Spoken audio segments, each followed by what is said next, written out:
what's up mga meme? It's me, Rick Kumori, and welcome back to my channel! Mabuhay! And since ngayon nga po ha mga meme, pumasok na ang Year of Wood Dragon 2024, meron tayong ipipicture na ha mga meme na isang napaka-powerful at napaka-epektibong pampaswerte na halaman naman po ha mga meme. Plantitos naman po tayo ngayon ha mga meme, kasi tayo po yun. Mag-gather naman po ng mga bagong mga information ha mga meme tungkol sa pagpapaswerte. At ngayon po ha mga meme, may ipipicture tayo isang napaka-inam at napaka-powerful na halaman. Kung kayo po magkakaroon nito dyan sa inyo pong mga tahanan, dapat po ha mga meme, magtanim po kayo nito ngayong 2024. Ang halamang Moises mga meme.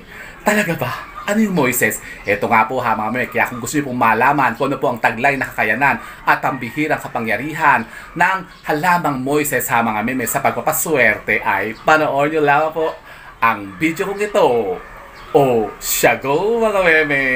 Siya go!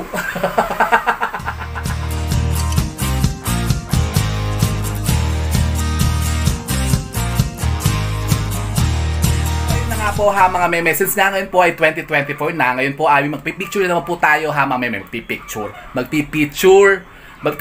na naman po tayo ha mga meme ng mga masuswerteng halaman ha mga meme, na dapat po'y meron po kayo dyan sa inyo pong mga tahanan ngayon pong taon ng 2024 Wood Dragon ha mga meme. Pero officially pa naman po ha mga meme, papasok pa naman po ang Year of the Wood Dragon sa February 10 ha mga meme. Kumbaga parang ngayon po kasi parang patikim pa lang ha mga meme ng pagpasok ng 2024. Ngayon po ha mga meme, kailangan pa rin po tayo maghanda ha mga meme ng mga sinasabing mga maswerteng mga halaman na yan na maaari po nating incorporate sa ating mga tahanan. At isa nga po dyan ha mga meme ay ito. Narinig na po ba ha mga meme ang pagkabihirang katangian na taglay na kakayanan ng halamang Moises sa pagpapaswerte? Moises? Ano yan? Ito po ha mga meme, ang halamang Moises. Ito pala sarapan ko. Opo ha mga meme, ito po ang halamang Moises. Naku, Mariosep po. Tingnan nyo, ang ganda niya ha mga meme. Ito po yung isang halaman po ha mga meme, na ang kulay po ng dahon ay dalawa. Baliktaran po siya ha mga meme. Nakakita na ba kayo ng ganito ha mga meme? No? Medyo sensitive po kasi ang dahon nito, kasi pagka ito'y nadaitan nyo lamang, putol agad ha mga meme. Pero alam nyo po ba na napaka-powerful po ha mga meme ng halamang ito sa larangan po ng pagpapaswerte. Kung kayo po ha mga meme makakapagtanim po ng mga Moises plant ha mga meme, ito po, kayo po maglagay po nito dyan sa mga harapan po ng inyong pong mga main door o sa mga mga lanay o mga terrace nyo ha mga meme, at dyan nyo po ilagay dyan malapit po sa may main gate po ninyo o sa may main door. Kasi alam nyo po ba ha mga meme na napakainam din po itong panghikayat ng mga sinasabing mga positibong enerhiya na maaari nga po magpadaloy sa atin ng mga sinasabing mga biyaya ng buhay na yan, mga kaswertihan ha mga meme ng kasaganaan. At since nga ngayon po ha mga meme, papasok ang Year of the Dragon ha mga meme, wood element po yan. Ako, napakainam po ha mga meme kung kayo makakapagtanim ng iba't ibang mga pampaswerteng halaman yan, katulad po niyan mga Pachira Money Tree. Ito po ang ating Peace Lily, yan ang ating Lucky Bamboo yan. Tapos ito po yung ating pong ito ano ba to? Rubber plant ha mga meme, talaga naman. At yung ating photos na yun, no, tingnan nyo, talaga namang ang haba-haba na ha mga meme. Ayun, pero pa tayo dun na yung red palm, baka si Mariosep. Tapos ito yung ating pong anong tawag dito? Palmera. Naku, ayan no. Kita nyo yan, laki-laki na ha mga meme. Tapos yung ating tea plant ha mga meme, ang kulay pink ang dahon, napakaswerte din po niyan. Tsaka yung pakpaklawin, ayun no. Yan, ako napaka-powerful po ng mga halaman na yan kapag kaya po itinanim nyo sa harapan po na inyong pong matahanan. Katulad din po nito ha mga meme, ito pa yan, ang fortune plant. Talaga namang naandito at nakabuyang yan talaga dito sa harapan po ng aking main door yan. Tapos ito po ang ating snake plant ha mga meme, yung ating whale pin. Tapos ito pa po ang isa, naku, sus Mariosep, ang laki-laki na ha mga meme ng whale pin po natin. Di ba ga? Tapos ito, ano ba to? Yung Chinese holy, ito parang Chinese bamboo din ata ito Yung isa doon, Lucky Bamboo, ito Chinese bamboo. Yan, napaka-powerful din po nan ha mga meme, na makahikayat ng mga positibong enerhiya na magbibigay sa atin nga ng mga sinasabing mga minimit-himit natin mga swerte sa buhay. Tapos ito po ha mga meme, kung kayo po may mga problema naman po sa mga asawa po ninyo, sa mga kabit-kabit ha mga meme, magtanim kayo nitong ating luyang pula ha mga meme. Talaga ba? Opo, napaka-powerful po ng pangkontra ha mga meme sa mga sismosa, mga inggitera at mga hamiterang mga marites dyan sa paligid po ninyo.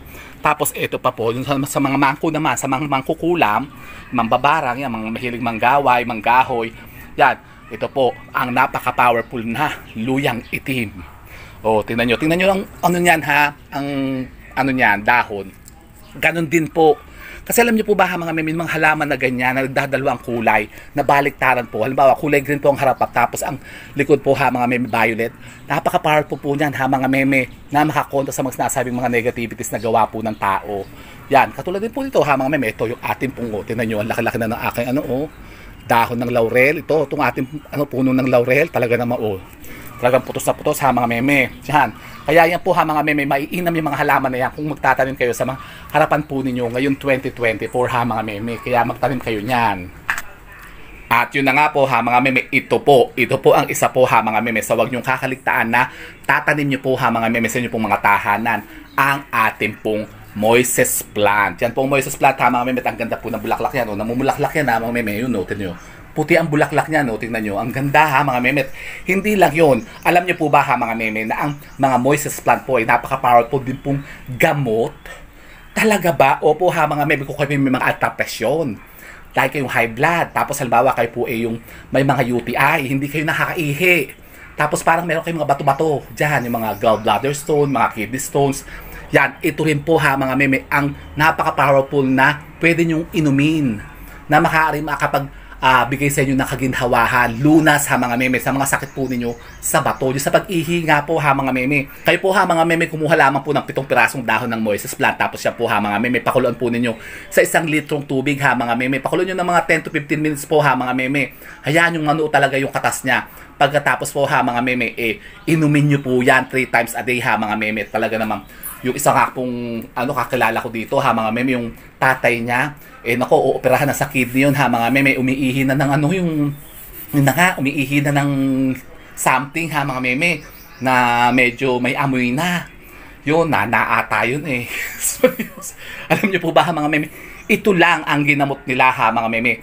Pinainom lang nila ng Moises plant, yung pinaglagaan po ha mga meme ng dahon nito. Ayun, hindi na siya inopera ha mga meme, talagang kasi ang galing po nitong gamot din kasi ang Moises plant.